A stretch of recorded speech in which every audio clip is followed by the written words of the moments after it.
നമസ്കാരം, ഞാൻ അറ്റൽ മുത്തുകുമാർ. എല്ലാ ജ്യോതിഷ വിശ്വാസികൾക്കും നവഭാരത് ജ്യോതിഷത്തിലേക്ക് സ്വാഗതം. ഇന്നത്തെ ജ്യോതിഷ ചിന്താ വിഷയം നമ്മൾ നോക്കുന്നത് നക്ഷത്രത്തിനെ കുറിച്ചാണ്. ഇനിയിപ്പം അനിഴം.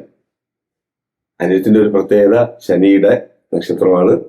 അപ്പൊ 3 നക്ഷത്രമാണ് ശനിക്ക് ഉൾപ്പെട്ടത്: ഉത്രട്ടാതി, അനിഴം, പൂയം. അപ്പൊ അനിഴവും കീടരാശിയാണ്. കീടരാശി എന്ന് ഉദ്ദേശിക്കുന്നത് നേരത്തെ ഇപ്പൊ നമുക്ക് വിശാഖം മുക്കാലിന് പറഞ്ഞ പോലെ തന്നെ കീടരാശി എന്ന് ഉദ്ദേശിക്കുന്നത് ഇവർ എപ്പോഴും വാശി വൈരാഗ്യം കൊണ്ട് നടക്കുന്നവരാണ്, സ്നേഹസമ്പന്നരാണ്. എന്നാലും ഇവർക്ക് എന്തെങ്കിലും നമ്മളൊരു പ്രശ്നം ഉണ്ടായി കഴിഞ്ഞാൽ ഇവരത് ഓർത്ത് വെച്ചിരിക്കും. വർഷങ്ങൾ കഴിഞ്ഞാൽ അവരത് നമ്മളെ അതിന്റെ ഒരു എങ്ങനെ പറയാ അതിനൊരു മറുപടി അവർ തന്നിരിക്കും. അപ്പൊ ഇവിടെ ദശാകാലം എന്ന് പറയുന്നത് 19 വർഷമാണ് ശനി ദശ. അപ്പൊ 1-ാം പാദം 1-ാം പാദം വന്നു കഴിഞ്ഞാൽ 17-18 വയസ്സ് വരെ ശനി ദശാകാലം. 4-ാം പാദമാണെങ്കിൽ ഒരു 3.5-4 വയസ്സ് വരെ ശനി ദശാകാലം വരാനുള്ള അവസരം. അപ്പൊ ഇവർക്ക് ശനിദശ 18 വരെ ഉണ്ടെങ്കിലും 19 വർഷത്തിൽ ചിലപ്പോൾ 18 വയസ്സ് വരെ ഉണ്ടെന്നിരിക്കട്ടെ. ഈ സമയം എല്ലാ പഠനത്തിലൊക്കെ വലിയ പ്രത്യേകത പറയാൻ പറ്റൂല. ബുധദശ വരണം, അതും ബുധൻ ഇഷ്ടസ്ഥാനത്ത്. ഇപ്പൊ നേരത്തെ പറഞ്ഞ പോലെ പക്ഷബലം വേണം. ചന്ദ്രന് വൃശ്ചികത്തിലെ ചന്ദ്രന്റെ പക്ഷബലം എന്ന് പറയുമ്പോൾ ഇടവമാസ ജനനം. ചിലർ പറയുന്നില്ല ഞാൻ മീനത്തിലെ അനിഴമാണ് അല്ലെങ്കിൽ ഇടവത്തിലെ അനിഴമാണ്, ചിങ്ങമാസത്തെ അനിഴം. അത് പ്രത്യേകമാണ്. പക്ഷബലമുണ്ട്. പക്ഷബലം വന്നു കഴിഞ്ഞാൽ ഇവർ എന്ത് നേടിയെടുക്കാനും ഇവരുടെ കൂടുതലും ഈ നക്ഷത്രത്തിന്റെ ഒരു ആധിക്യം എന്ന് പറയുന്നത് കാറ്ററിംഗ് ബിസിനസ് ചെയ്യാൻ താല്പര്യപ്പെടുന്നവർ, പിന്നെ കഠിനാധ്വാനം ചെയ്യുന്നവർ, ഇപ്പൊ റെയിൽവേയിലൊക്കെ ജോലി ചെയ്യുന്നവർ കൂടുതൽ അന്യ നക്ഷത്രക്കാരായിരിക്കും.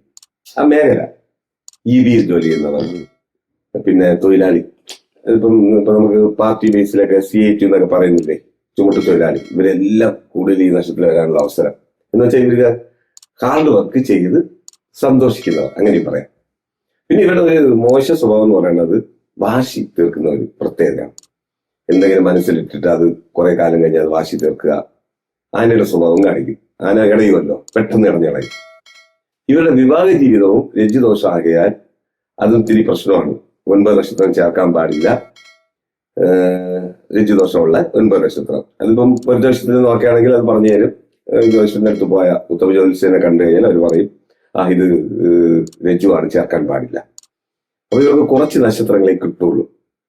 അപ്പൊ ഇവര് കൂടുതലും ചില സ്ത്രീകൾ, പുരുഷന്മാരെ നിർത്താം, സ്ത്രീകളിലാണെങ്കിൽ കൂടുതൽ അന്യനക്ഷത്രക്കാര് ജനസേവനം എന്ന് ഉദ്ദേശിക്കുന്നത് നഴ്സിംഗ് മേഖല, അതൊക്കെ പുറത്തു പോയിട്ട് നഴ്സിംഗ് മേഖലയിലൊക്കെ നിൽക്കുന്നവർ കൂടുതൽ അന്യനക്ഷത്രക്കാരായിരിക്കും.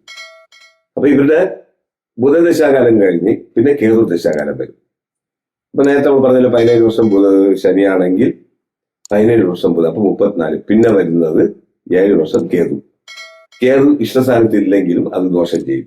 സ്കിൻ ഡിസീസ് പോലെ എന്തെങ്കിലും അസുഖം വരാനോ, പെട്ടെന്നുള്ള മിറാക്കിൾ, എന്തെങ്കിലും പിതാവിനെയോ മാതാവിനെയോ നഷ്ടപ്പെടാനുള്ള അവസരം, അതൊരു മോശം സമയമാണ് ഇഷ്ടസ്ഥാനത്ത് അല്ലെങ്കിൽ. ഇനി ശുക്രദശാകാലം, അത് വൃശ്ചികത്തിന് 7-12 ഭാവാധികം.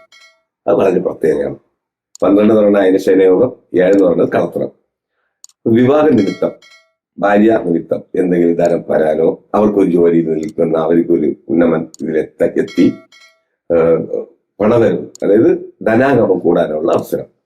അപ്പൊ അന്യനക്ഷത്രക്കാരുടെ ഒരു പ്രത്യേകത ബുധദശാകാലവും ശുക്രദശാകാലവും വളരെ അനുകൂലമായിരിക്കും. പിന്നെ സൂര്യദശയും നമുക്ക് മോശം പറയാൻ പാടില്ല. അപ്പം വളരെ ശ്രദ്ധിക്കേണ്ടത് വിവാഹത്തിന് 9 നക്ഷത്രങ്ങൾ ചേർക്കാൻ പാടില്ല, അത് ശ്രദ്ധിക്കുക. ശുഭമസ്തു. സമ്പൂർണ്ണ ജാതകം, പ്രശ്നപരിഹാരങ്ങളോട് കൂടിയ സമ്പൂർണ്ണ ജാതകം നിങ്ങളുടെ കൈകളിൽ ലഭിക്കുന്നതിന് താഴെ കാണുന്ന നമ്പറിൽ ബന്ധപ്പെടുക. ജ്യോതിഷവുമായി ബന്ധപ്പെട്ട എല്ലാ വിശേഷങ്ങളും അറിയുന്നതിനായി നവഭാരത് ജ്യോതിഷം ചാനൽ സബ്സ്ക്രൈബ് ചെയ്യുക.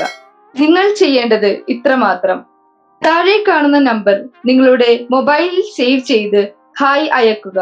ജ്യോതിഷ സംബന്ധമായ എല്ലാ ആവശ്യങ്ങൾക്കും നവഭാരത് ജ്യോതിഷം നിങ്ങളോടൊപ്പം എന്നും കൂടെയുണ്ട്.